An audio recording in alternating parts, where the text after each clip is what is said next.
अस्सलाम वालेकुम। एक शख्स ने दो बड़े पिंजरे लिए।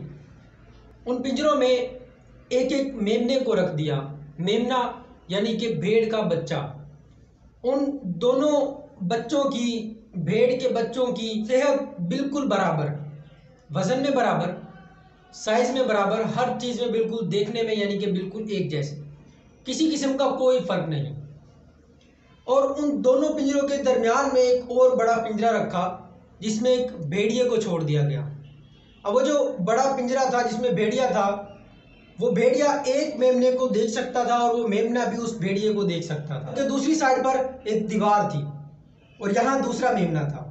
यहाँ वाला मेमना इस भेड़िए को देख सकता है, भेड़िया मेमने को देख सकता है। यहाँ वाला मेमना उस भेड़िए को नहीं देख सकता। अब खुराक बराबर दोनों मेमनों को डाली गई। तकरीबन कुछ माह गुजरे। चंद महीनों बाद देखा गया कि इस साइड वाला मेमना, भेड़ का बच्चा जो कि भेड़िए को देख सकता था, फौत हो गया। जबकि इस साइड वाला मेमना वो दिन ब दिन फलता फूलता गया। यहाँ वाला मेमना फला नहीं, फूला नहीं, सेहत उसकी कमज़ोर होती गई और वो भेड़िए को देखकर खौफ के मारे परेशान रहता और इसी उसमें उसकी मौत हो गई। जबकि यहाँ वाला जो मेमना था काफ़ी बढ़ता चला गया, उसकी सेहत अच्छी बन गई। इसी तरह हमारी ज़िंदगी में बहुत से खौफ होते हैं, परेशानियाँ होती हैं। हम इजाफी खौफ अपने दिल पर ले लेते हैं। किसी चीज़ की टेंशन है, इजाफी टेंशन ले लेते हैं। अब वो जो टेंशन है, खौफ है, जो हम अपने सर पर तारी कर लेते हैं, उस खौफ की वजह से हमारी सेहत मुतासिर होती है।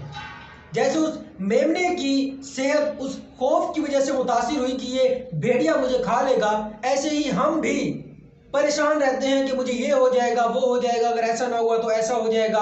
परेशानी, उसकी परेशानी, फलां परेशानी, फलां परेशानी, फलां परेशानी। मैं बजाते खुद जब स्टूडेंट था टेंशन लेता था।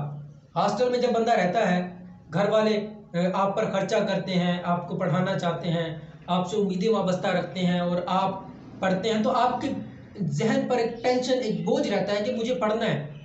मेरी यकीन जानिए, आप तस्वीरें अगर देखें, मैट्रिक, इंटर, बीएससी, एमएससी की तस्वीरें देखें तो मैं आपको सेहत में काफ़ी कमज़ोर नज़र आऊँगा। मास्टर हो गई, मैंने टेंशन लेना छोड़ दी तो सेहत बेहतर होती चली गई। कुछ टेंशनें हम खुद ही अपने सर पर सवार कर लेते हैं। अगर हम अपनी टेंशन्स को कम कर दें, जो चीज़ें गुजर गई उन्हें छोड़ दें, आने वाली चीज़ को हल कैसे करना है, टेंशन सर पर ना लें, बल्कि ये सोचें कि इसको हल कैसे किया जाए, उसका हल निकालें, ना कि उस परेशानी में मुब्तला रहें, अपनी सेहत का नुकसान करें। तो मेरी आपसे ये गुजारिश है कि अपनी सेहत को बेहतर करें, टेंशन कम लेकर।